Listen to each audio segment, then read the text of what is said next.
Okay. Okay. Welcome, everyone, and thank you for attending our Save Ohio Parks discussion of our new report, From Demand Drivers to Development Partners, Data Centers That Work for Ohioans. I'm Melinda Zemper, and I want to take a moment to tell you who we are, what we do, and why we care about the data center build out. Save Ohio Parks was formed 3 years ago by a citizen group concerned about a new state law that allowed fracking for natural gas under Ohio's state parks and public lands. We've since grown to become the unofficial watchdogs of Ohio public lands. Our mission is to educate Ohioans and lawmakers about the health, environmental, and planet warming harms of oil and gas fracking. Fracking our public lands for gas is not only wrong, it's unnecessary in the 21st century. Ohio's energy policy is out of date and even notorious for its lax regulation of the oil and gas industry and its poor management of oil and gas waste. But so far, Ohio lawmakers cling to fossil fuels, especially natural gas. Ohio has the fifth largest number of data centers in the country, with more than 200 built or approved. 77 more are in the queue and planned to be built. Significant community pushback against data centers has developed as Ohioans become increasingly concerned about the vast amount of energy and water they consume, along with health, air and water quality noise, and AI ethics issues. Energy demands alone are resulting in the construction of more gas plants to power data centers, which is driving unprecedented fracking out of Ohio state parks and public lands. We hope that this webinar provides new perspectives on how to manage the data center build out in Ohio. So now I'd like to introduce our two presenters. Rachel Cutzley is a Save Ohio Parks board member and the lead researcher on our data center report. After a career in foreign policy, Rachel moved back home to Ohio and earned a master's degree in environment and natural resources from OSU. She is now focused on working to accelerate the clean energy transition and protect public lands in Ohio. Kathy Cowan-Becker is board president of Save Ohio Parks, our citizens group that was founded after the state legislature passed a law temporarily mandating fracking of Ohio state parks and public lands. She has over a decade of environmental leadership experience, including as chair of the Ready for 100 Columbus campaign, the campaign for Clean Grove City, and executive director of the Columbus sustainability nonprofit Simply Living. She works as responsible finance campaign manager director at Green America. So thank you both for being there, as well as Mark. As we begin, I'd like to remind the audience to keep your Zooms on mute and copy any questions you have during the presentation into the chat located at the bottom of your screen. We'll address as many questions as we can during the Q&A following the presentation. So with that, now, Rachel, if you'd like to begin. Thank you. Great. Thank you, Melinda, and welcome everybody. We're so thrilled to have so many folks joining us today. And clearly this is a topic that's top of mind for a lot of people in Ohio. So thrilled to have this opportunity to share our findings from our report and hopefully contribute to an informed discussion. As Melinda said, I'm Rachel Cutzley, and we're here to share with you the findings from our data centers report that we did with Save Ohio Parks. So go ahead and hop in here. Next slide. So I will give us a quick preview of our agenda. You can enjoy this photo of Salt Fork State Park here on the right side. We'll start out with a quick overview of the current situation in Ohio as far as data center development goes. We'll discuss some of the impacts, economic, energy sector impacts, water impacts of data centers. And then we'll review Ohio energy policy, which really tells us how we got to the current situation, which is that data centers are overwhelmingly being powered by gas generation. We will then turn to a few examples of data centers that have behind the meter generation. That means co-located electric generation on site. We'll talk about how this has contributed or accelerated the fracking of our state lands and our wildlife areas, as well as the environmental justice impacts of all the fracking that this is contributing to. And finally, we'll share with you the recommendations that we made in our report. Next slide, please. So as Melinda mentioned, we have a huge number of data centers in Ohio already. We are 5th in the country as far as data centers, as the number of data centers. We already have 204 data centers built. All of these two images come from datacentermap.com. And there are 114 of those are located in the central Ohio area. There's another 77 planned for development. So there's really a lot already built and yet to come. It's helpful to understand when we're talking about data centers that they come in a wide range of sizes. So in the past, they tended to be smaller size. They might be co-located with whatever business they're serving, kind of like cloud storage, server backups. But now what we're seeing are these hyperscale data centers, and that typically refers to data centers over 100 megawatts of energy capacity.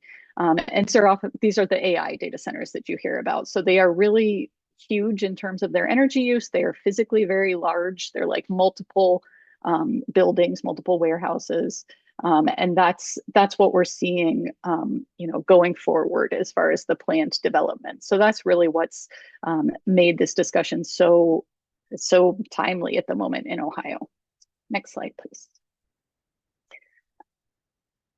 So I'm sure you've heard, folks touting the economic impact of data centers and how terrific they are in terms of jobs. You can see a couple of reports that we've cited here from the Ohio Chamber Foundation and from the Ohio Business Roundtable, talking about the economic contributions that data centers make and the employment that comes with them. However, a lot of that employment is in the construction phase. They don't tend to employ many people once they're built and operational. So, there's a big caveat to that employment data. At the same time, it means that most of the building trades, the unions, have supported the data center build out because there are a lot of construction jobs while they're first being built. Next slide. So our report, can we go back one?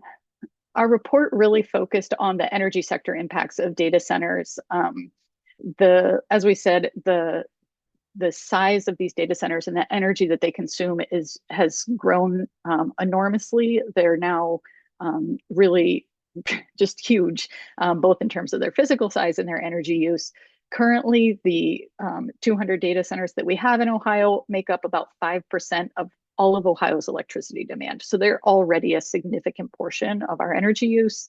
The ones proposed but not yet approved would bring another 5.6 gigawatts of demand onto the grid, and that would be over 10% of Ohio's total electricity use by 2030.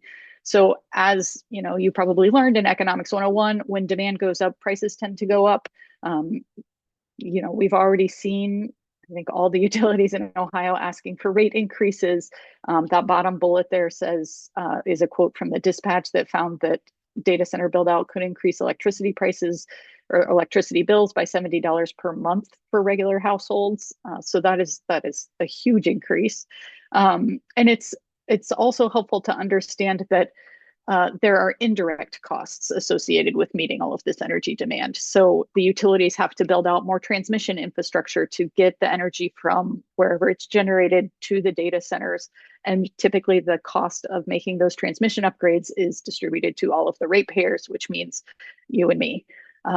There's also been a phenomenon of venue shopping or kind of overestimating data center demand. The data centers might put in 5 or 6 different requests for locations to figure out where they can build the quickest, where they can get connected the quickest. But the utilities, have to consider all of those as real requests. So we've seen hugely inflated estimates of, what data center demand could be when maybe it won't actually, all of that capacity won't actually end up being needed. But the risk is that the utilities, build power plants to serve all that demand, and then we don't end up using them. So yet again, that's another cost. The cost of building those plants, of continuing to operate those plants, would get passed on to ratepayers, especially if the data centers don't actually get built or don't end up using that much energy. The the increase in energy prices really has justice implications as well. It increases the energy burden, especially on lower income houses. A report from RMI found that high energy prices cause households to cut other expenses, including like food and medicine, possibly on cooling their house. So this really has a direct impact, especially on lower income houses and their day-to-day reality. Next slide, please. So we focus less on the water impacts in our report, but I'm sure you have also heard that data centers use huge amounts of water. This is both like directly the actual data center itself and indirectly in the water that they use to cool their electric generation systems. So directly, they can use 1 million to 5 million gallons per day. That's as much as 60,000 Americans use in a year. And that's to actually cool down the computers, keep their servers working.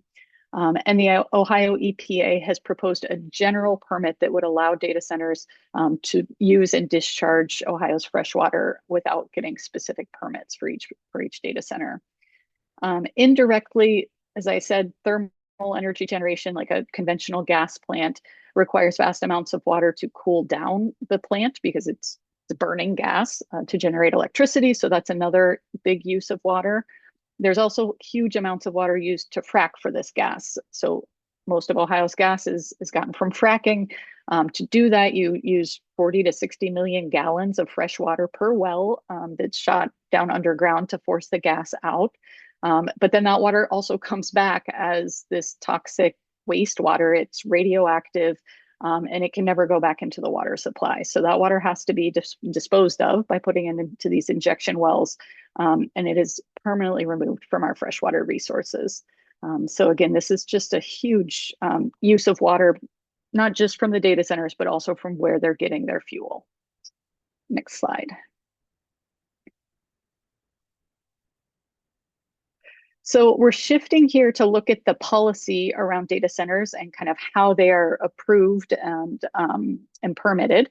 And our main kind of message with this slide is to talk about the difference between the actual siting of the data center and then the siting of the energy, the generation that's fueling the data centers. So local level government controls the zoning of their location, of their municipality, of their county. And the data centers then can use the, build in the zoning that is, appropriate to them, usually industrial. So the local level does control what kind of development can come in different areas of their town. On the other hand, the energy generation that comes along with these data centers is not at all subject to local control. So the energy generation, and specifically gas, is sited entirely at the state level with no requirement for input from the local government. So it's a really striking difference in terms of how these decisions are made. And it makes it really difficult for local citizens to, one, like be aware of what is happening and get involved, and two, be able to, advocate effectively. Whether it's about the data center or about their energy generation, it makes it very difficult for them to know how to, participate in that decision making. Next slide.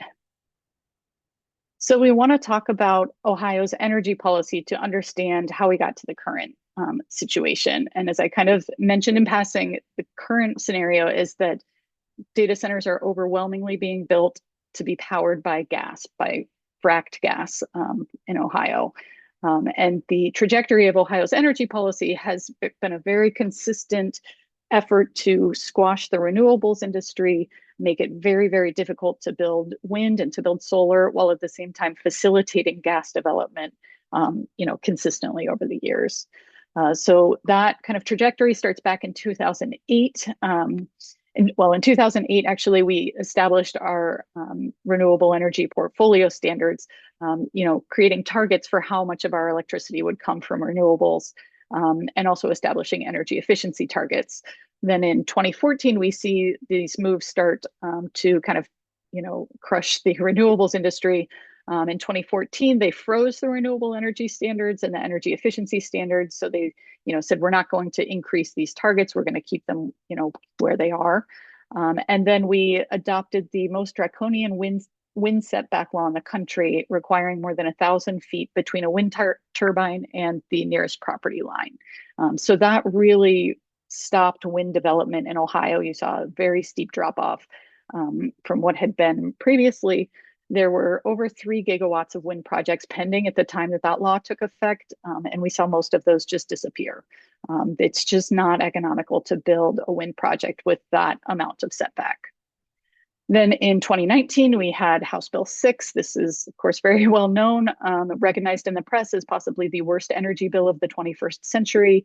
As I'm sure you're aware, it had the coal subsidies in it. It permanently killed the renewable energy and energy efficiency standards. So that's when those ended entirely. Then in 2021, we had Senate Bill 52, and this was the law that's really prevented any major build out of solar. This allowed counties and townships to put in place blanket bans on wind and solar development. And so far, 37 counties have done that. Even where counties have not implemented a ban or townships have not passed a ban, the Ohio Power Siting Board has really given local officials a overriding say in these projects. So they are looking to local officials, that may be township or county commissioners, and giving them a veto power essentially over these solar projects. Since this law has been passed and implemented, we've seen over 2 gigawatts of solar that's been straight up denied by the OPSB or has withdrawn their applications due to local opposition. At the same time, there's this huge disparity or contrast with how oil and gas is treated, which is only at the state level. Again, there's no formal input from local authorities in the siting of oil or gas generation. So we see this huge difference in how these different technologies are treated in terms of permitting when they're both energy technologies. Next slide, please. So most recently in 2025, we had House Bill 15. This was Ohio's kind of overall energy reform last year. And it did do some good things. It ended the coal bailouts from House Bill 6. It required public consultation for energy rate increases, electricity rate increases. But at the same time, it had this implication that wasn't really widely acknowledged or widely anticipated in really accelerating behind the meter generation. So as I mentioned, behind the meter means that electricity generation is co-located with whatever facility is using that energy. So it's on the same, piece of land. So in the case of data centers, that means that the data center builds a industrial sized gas plant right on the same piece of land as them.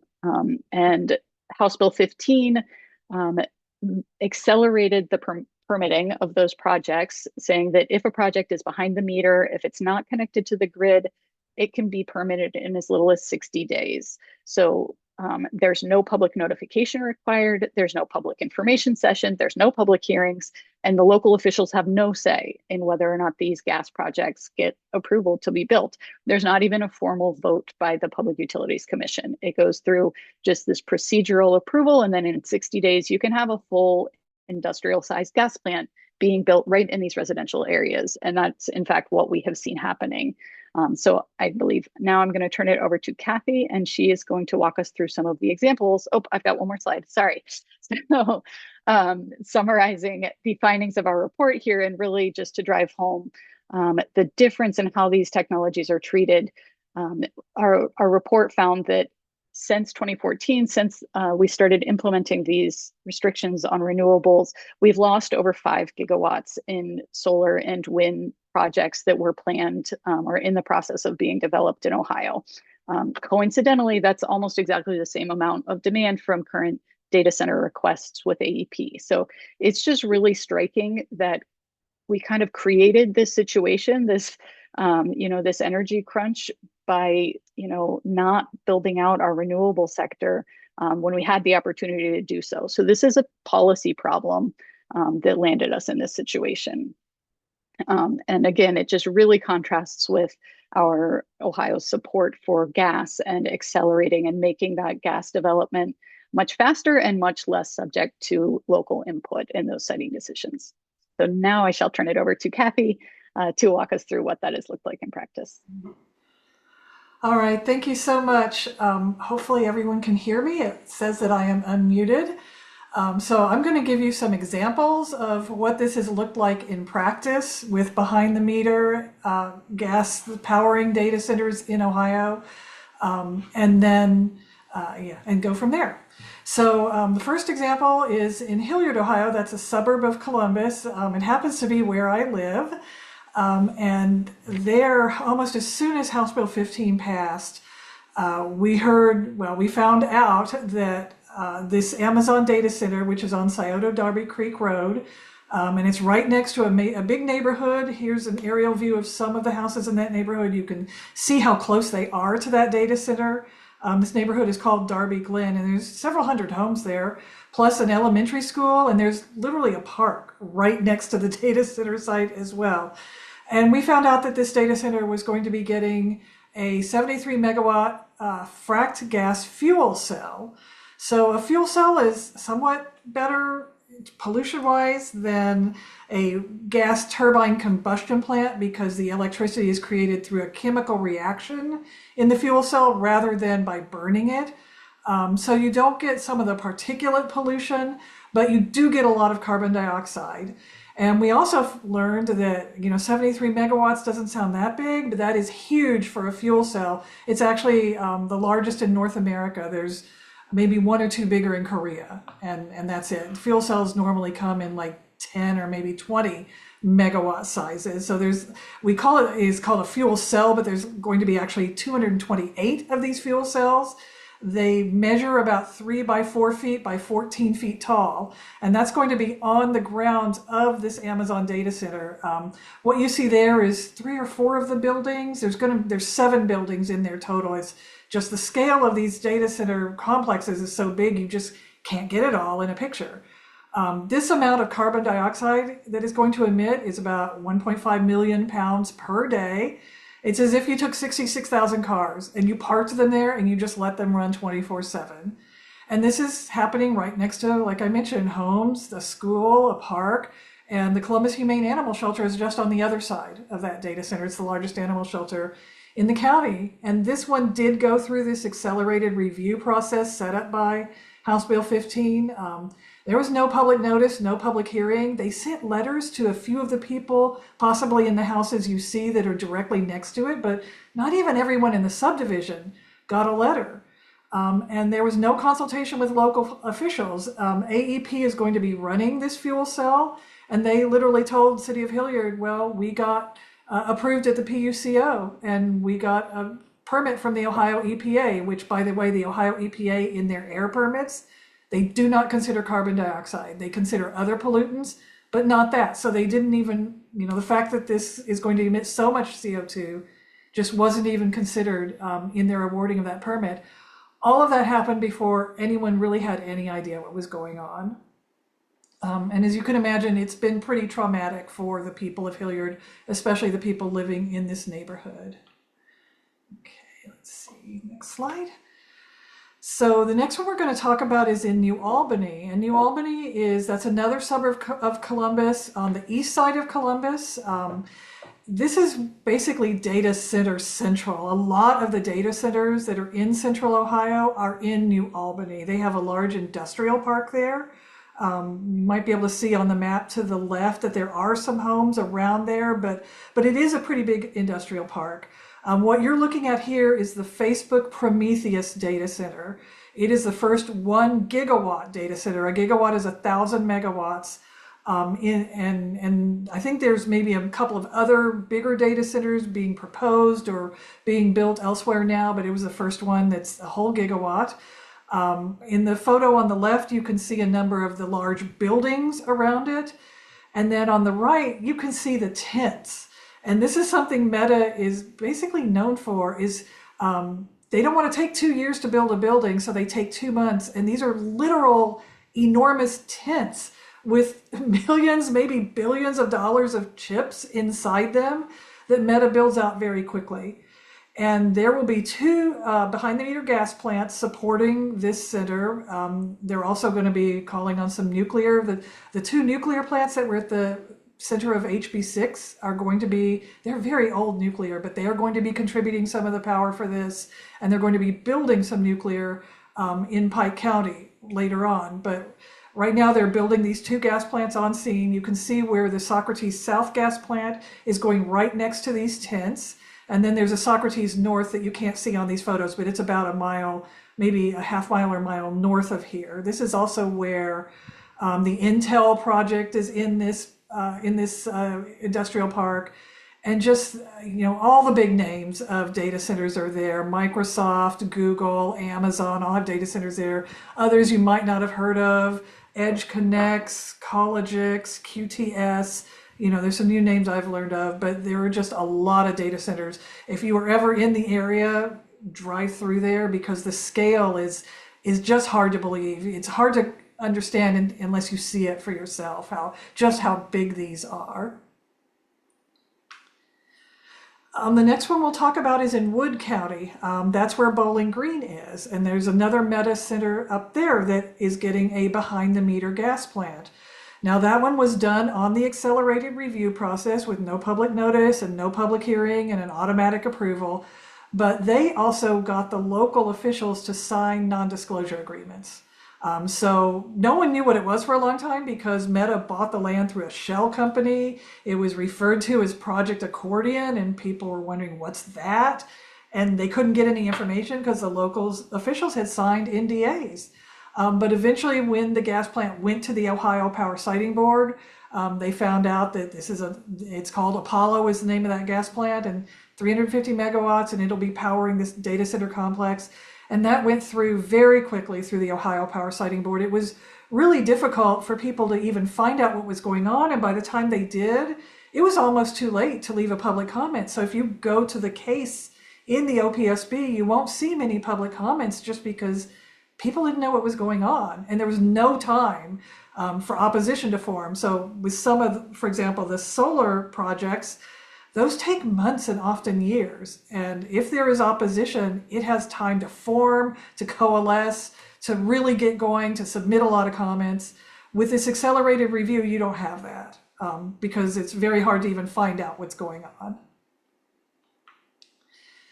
So another one we'll talk about is in Asheville. This is a village of 5,000 people about a half hour south of Columbus. And they're looking at an 800 megawatt behind the meter gas plant to power a large Edge Connects data center site there. So the bottom is a picture from their, the Edge Connects materials. And then at the top is a map showing you where this will go. So what to know about this is you can see on the top map just the footprint of the village of Asheville. Within Asheville, the blue kind of square there is within Asheville, and that is where the data center is going to go now. As of now, it is 2 buildings plus a big gas plant, the 800 megawatt gas plant. But 800 megawatts is really too big for those 2 buildings. And so Edge Connects is trying to get the city or the village to annex another 500 acres that's north of what they already have. And if that happens, they want to put probably 10 more, a lot more data center buildings there. And so that's what the gas plant would power. There would also be an 1,800 megawatt electrical substation. And you can see this is right next to the youth soccer fields where the kids practice soccer, and the schools are nearby. And if they do annex that extra land, that whole complex is going to be as big as the village itself. So in this case, this one is going through what they call the standard process, where they do have the public information session, they do have public commenting, but it's still going through fairly quickly. But what happened is Edge Connects, which is a big global, they have data centers all over the world, they're a global corporation, and they have lots and lots of money. So they offered the village council and the school board $102 million if they would sign a statement approving of the 800 megawatt gas plant. And that was for the schools, for the fire department, for the police. And this village doesn't have the money for that otherwise. So they end up signing it. That passed in the village council. And they have offered another $74 million if the village will annex that 500 acres north of there. So I don't think that vote has happened yet, but that would allow, the village really needs to repair their wastewater treatment plant, and that's what that money is for. So it seems fairly likely that will happen, but the citizens are organizing, and they have collected signatures and put a referendum on the local ballot for the citizens to vote on this issue. So we will see what happens with that. But in this case, the citizens were able to organize to get a referendum on the ballot, and they're also intervening legally in the case at the Ohio Power Siting Board. And then our fifth example, we couldn't go without this one. So in Pike County, this is actually on federal land on the former site of the Portsmouth Gaseous Diffusion Plant. Now that plant was active throughout the Cold War, enriching uranium that was for nuclear weapons and also for nuclear power. And there is a lot of radiation in that area. They had to close a school because there was radiation found in the school. The town and the people there's a much higher rate of cancer, lower life expectancy because of the history of this area. But this is federal property because this is, a federal energy facility. So the Trump administration is proposing to build a 10 gigawatt data center, which actually there was just news this morning that OpenAI is probably going to be the client for that, and a 9.2 gigawatt gas plant. So that's 9,200 megawatts. And these are the plans, the site plans for that Jason Sally from the Fallout Files got through a public records request, and he has a Substack where he posted these, and you can go read about that. Each one of those little white squares with the black around it would be a data center site, a large data center building. And I looked at this and didn't see where they plan to put the 9.2 gigawatts of gas powered. I imagine it's probably going to be multiple gas plants on that site. But we'll see how this moves along. So moving into where will this gas come from? How does it affect, our state parks and public lands? So Save Ohio Parks, I think Melinda mentioned, we formed in 2023 after the legislature passed a bill that, at least for a while, mandated fracking of our state parks and public lands. And that bill set up a commission to take what are called nominations to frack public land. So an oil company says, I want to frack this area of public land or this wildlife area, and that goes to this commission. And in practice, the commission approves almost everything that comes before them unless there's some legal reason they can't. Part of what we do is alert people when it's time to file. They only let us file written comments. We're not allowed to speak in those meetings, but we have helped people file over 10,000, almost 11,000 written comments on all the different nominations that have come through, and they run 98% opposed. But, as Melinda and Rachel said, gas comes from fracking. Private land in Ohio has been fracked since the 2011 bill, but it only began on public land in 2023. And part of the reason they want this public land is you've got Salt Fork State Park that's 20,000 acres. Egypt Valley Wildlife Area is 18,000 acres. These are some of the only large tracts of land in the shale play in the Appalachian region of Ohio that have not yet been fracked. So there's oil and gas there, and they want it. And Ohio is the only state to allow fracking of its own state parks. It's the only state we've found. So what we've seen is, we've been following this since 2023. And in 2023, they approved about 6,000 acres, most of it in Salt Fork. And then in 2024 and 2025, it was under 200 acres, but spread across several wildlife areas. In 2026 alone, in meetings in January and meetings in March, they have approved, or the last 4 of these are still in the nomination status, but we expect them to be approved. That adds up to almost 24,000 acres, which is almost 4 times in 2026 alone what they have approved in the previous 3 years combined. And so we asked ourselves, okay, what's happening? What is different about this year? And what's happening is HB 15 encouraged and allowed this behind the meter build out of fracked gas plants, and there are probably a dozen of them in the pipeline, and they want gas to power those gas plants, and they need a lot of gas to power those gas plants.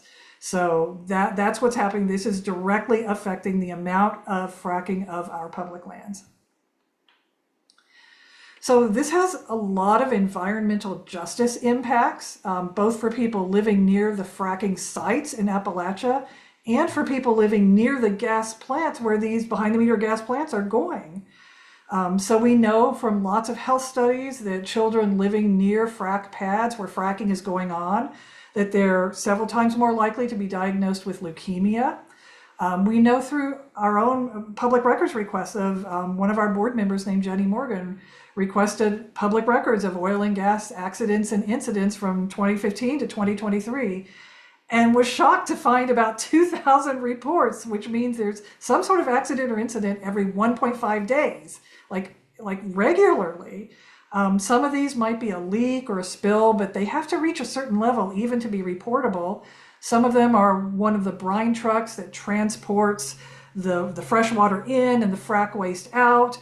You know, sometimes those trucks get into accidents and they roll over and they spill that radioactive waste into the creeks nearby.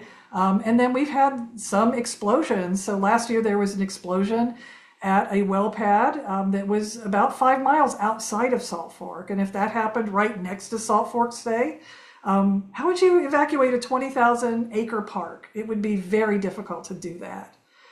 And then finally, there is the radioactive waste. And Rachel talked about this a little bit ago, that it's not well known that fracking operations use 40 to 60 million gallons per well. We've seen the permits from ODNR, and that's the limit that they can take per well but they take that literally out of our lakes, our streams. These permits tell them where to go get it, say Atwood Lake or Leatherwood Creek. Like, they tell them where to go get this, and they can take up to 100,000 gallons a day. They literally have these trucks with these straw-like appendages that they plop into these rivers or these lakes and just suck the water out. And then they, to use it for fracking, they put chemicals in it that many of them are toxic.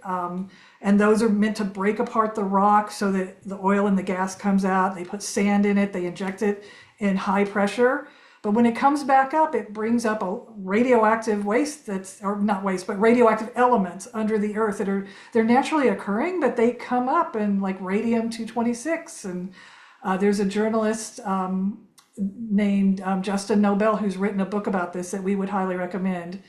So they have to inject that toxic radioactive waste into what they call injection wells. And what an injection well is, it's like a big straw with cement casing that goes down a mile, but then opens up to an open cavity underneath. And they put it in that open cavity and they hope it doesn't migrate.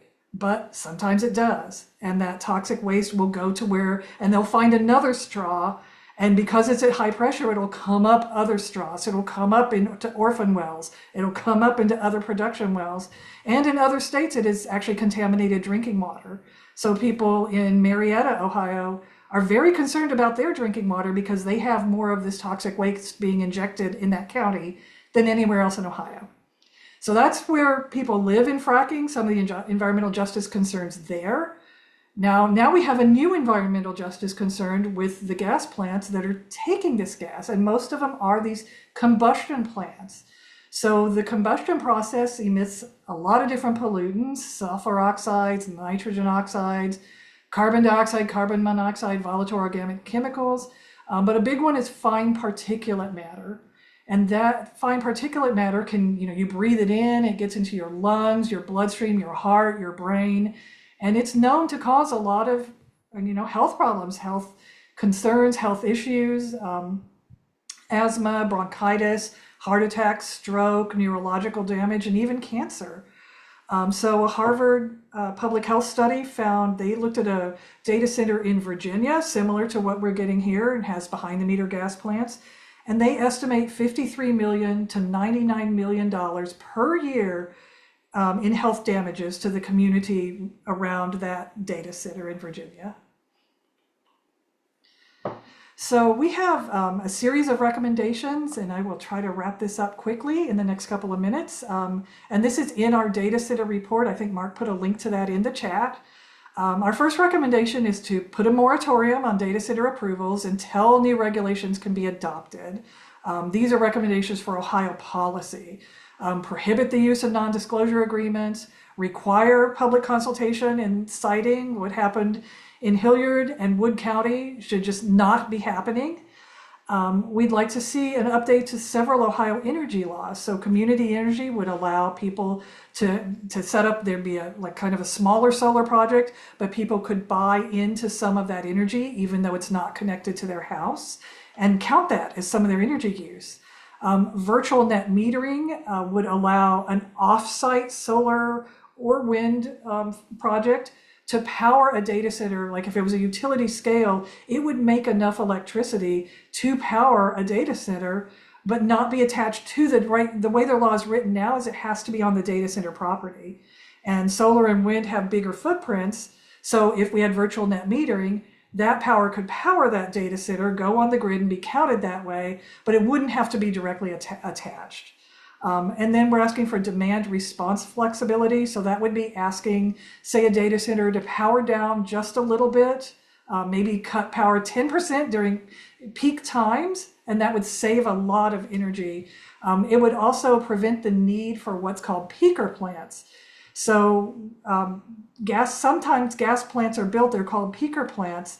And the only time they're run is, say, when it's really hot or really cold, when there's a lot of demand for energy, but then the rest of the year it sits idle.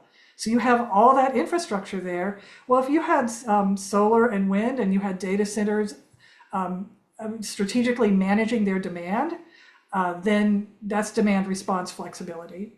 And just ensure parity in Ohio law. It should be the same provisions for state and local input, no matter what kind of generation this is. There shouldn't be this very different ways of treating oil and gas versus solar and wind and batteries. And then we'd also like to see requirements set for data centers to use 100% solar, wind, and storage, whether it's on-site or off-site. Whether it's utility scale, community, or residential. There are some states, there's a project in Texas that is doing this now, a Google project, where they're putting solar panels and heat pumps into all the homes around them. And this helps those residences, helps them with their electricity bills, but that also provides power onto the grid that then the data center there, the Google data center, is using. And so then they also put batteries into these homes. And so if the data center needs more power, they can pull from those batteries. But those batteries can also help the residents. So those are real community benefits. And that kind of model can work elsewhere. We want to see energy efficiency and workload flexibility for data centers. They should be paying for the cost to upgrade the grid as needed. They should adopt water efficiency measures, and they should report on water use. And then filter that discharge water, and the state should be monitoring that discharge. So we are at the point of questions and discussions. I'll just note that this photo is a picture of my neighborhood in Hilliard, and there's an Amazon data center just across the street that you can see how close it can get to these homes. This one is not the one that got the gas fuel cell, but it could, and I'm very worried about that. So I will stop sharing and we can go into Q&A. Yeah. Thank you, Kathy, and thank you, Rachel. I think we've gotten a whole lot of information here, and none of it seems particularly promising or even happy to me. I don't know how you guys are feeling about it, but a lot of the work that we do is depressing and overwhelming and constant.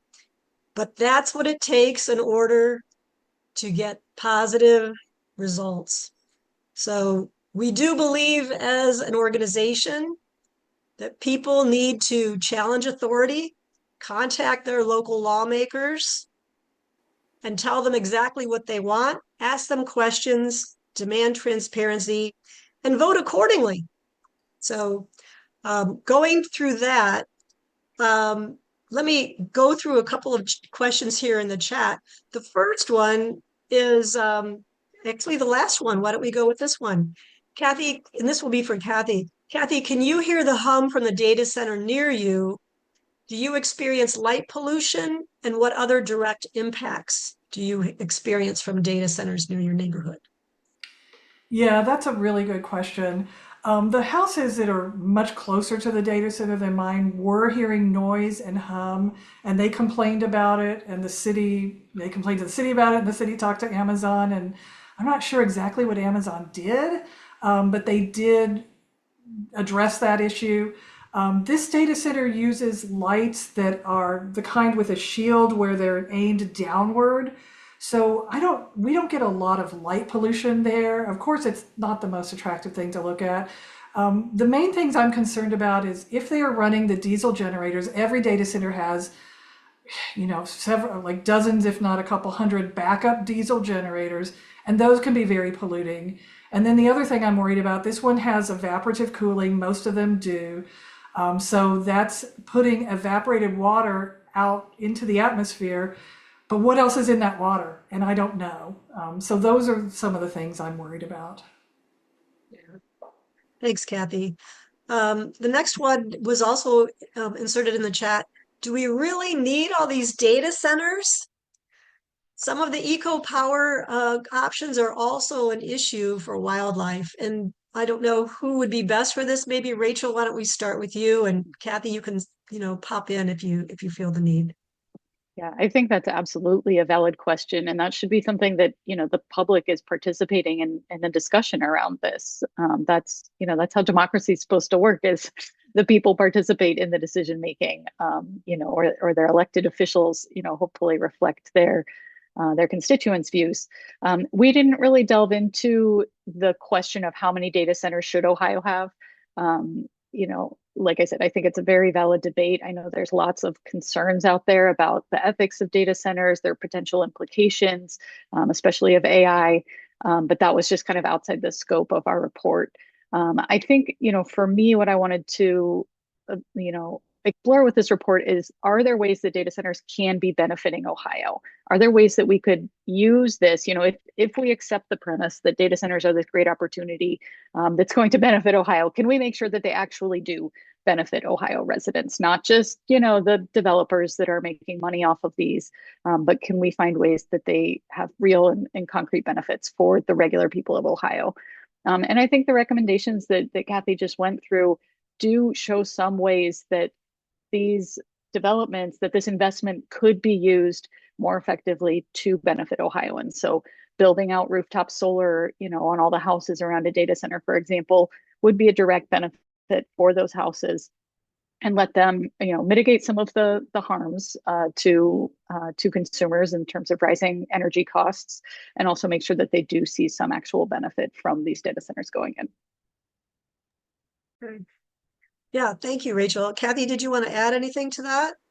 No, that's a great answer. We can go to the Okay. next question. Yeah. Okay. How about the next one, which is actually a pretty general question. I've heard that a data center might be coming to my area. What can I really do about it? Kathy, you might be best to answer this because you've pretty much experienced this in your own life. Yeah, yeah, and I've been talking to a lot of different communities. The key is to get in early, like as early as you possibly can, and to get in on the local level. So I think Rachel went through the slide that talked about the different levels of approval. Basically, the local level, your city, your county, your township, or your village, that's who approves a data center. That's who their planning and zoning committee, that's who sets any zoning requirements or any requirements about, for example, the lighting, making sure the lights point downward at night instead of lighting up the whole place like a Christmas tree. But if you can get in even earlier then, so I'm going to point to what the people of Grove City, Ohio. There was some land being changed hands, and people started looking into it, and they started finding out that a data center scouting company was offering people in a certain area money to buy their property for a data center. So this was well before anything even reached the city council. And they started flooding city council meetings. And for 2 months, they went to every city council meeting. And there's most of these public bodies have a place where the residents can talk about anything. And they did. And they talked about, we don't want a data center here. And they were successfully able to get the city to issue a moratorium. So Grove City has issued a moratorium on data centers, and it's very clear what the people want. They organized events, and they have a Facebook group where they talk about this. And so that was right at the same time the final proposal was coming to the city council. So they got in about as early as you can get in. But because once the local officials have approved a data center, and once it is being built, then that data center can seek fast track approval for a behind the meter polluting fracked gas plant. And at that point, the local community has no say. And sometimes they will go through the standard process where you can put comments in the Ohio Power Siting Board case, but even then it's really hard to stop. And often they will use this fast track process where you can do a public comment in the fast track process, but you have to find out about it. And there's no public notice, there's no public hearing. So how do you even find out? So that's, you really want to stop this as early as you possibly can. Okay. Yeah, thanks, Kathy. I mean, that's the key. Get in early, and I guess that goes back to being involved in your local community, making it your responsibility to know what's going on and asking questions. Okay, the next one, why don't we look at water? Because I think water is really something that the vast majority of people are very concerned about. I know there's a data center going in my county, and it's a big concern. But is water wastewater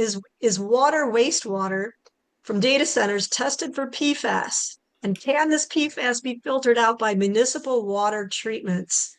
Rachel, would you be able to answer that? The water issue is not something that we went into in depth for this report. We really focused on the energy impacts. So I would guess no, but that is an uninformed no. Kathy, I'm not sure if you have better knowledge. Yeah, I Kathy?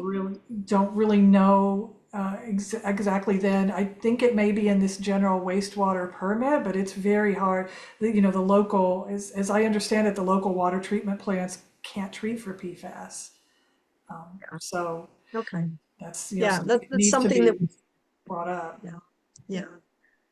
So, um, yeah, we've got really time for one more question. And I guess this is just a generic question, but I think it's really telling. What are these data centers really being used for? It feels like the data center conversation is hitting hard right now, but data centers have existed for years to support internet services like streaming. So why is this big explosion happening now? And is it all AI, or are there other industries at play? So either Rachel or Kathy, why don't you jump in as you see fit? I think that's a great question, and we don't really know. There's, I think, two pieces. One, AI really does use that much energy and computation power, that it does, take a lot of data centers, take big data centers.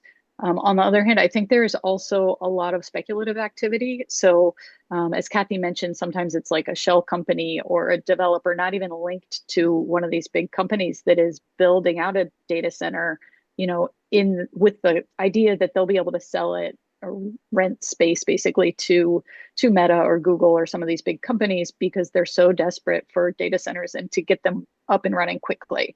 So, speculative development can come in and, start building out the site even before they have a tenant in mind to actually use that data center. So that's part of it. And then you also see this venue shopping where data centers are requesting permits in multiple locations, again, to figure out where they can get on the grid fastest, speed to power, where they can build and get up and running quickest. So that results in these multiple duplicative requests, and it again inflates the estimates. So it's really hard to pin down exactly what the numbers are, or who's actually going to be using these data centers. Okay. Yeah, thanks, Rachel.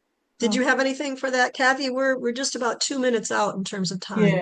Yeah, I can just add a couple of things. There are different levels of data centers, and we have had data centers of some sort for a while now. So there's, data storage. You type up a Word document and you store it, and it sits there. And there's data transmission. So that's like email or social media. where you put a comment on a Facebook post and it is transmitted and it goes out onto that post and other people see it. But that's different from generative AI. So AI has basically swallowed up like all of all the books and all the documents of human knowledge, and then it pulls from that to create things, to answer questions. I think I read that a lot of the AI computing power is for chatbots. So these large language models, that's what uses so much energy. And there are different types of data centers. So there's also Bitcoin mining that we haven't really talked about, but that is, I guess, kind of supposedly creating these coins out of thousands or even millions of electrical transactions, data transactions. That is hugely resource intensive. So we're just at a different level because of the generation, because these machines are creating new things. They're not just storing, they're not just transmitting. So that's kind of the difference as to what we're seeing today. It's all daunting, isn't it? I know I tend to get overwhelmed, but we have to know this is not something that we can take a pass on or allow somebody else to do research for us. We just have to know. I'm afraid we're out of time, but I just wanted to thank everybody for attending today. We know you're interested. We know you care, just like we're interested and we care. So I wanted to just let you know that we will be sending you an email tomorrow with a link to the PowerPoint today, as well as a link to the webinar itself. So thank you. Stay interested, stay strong, keep asking questions.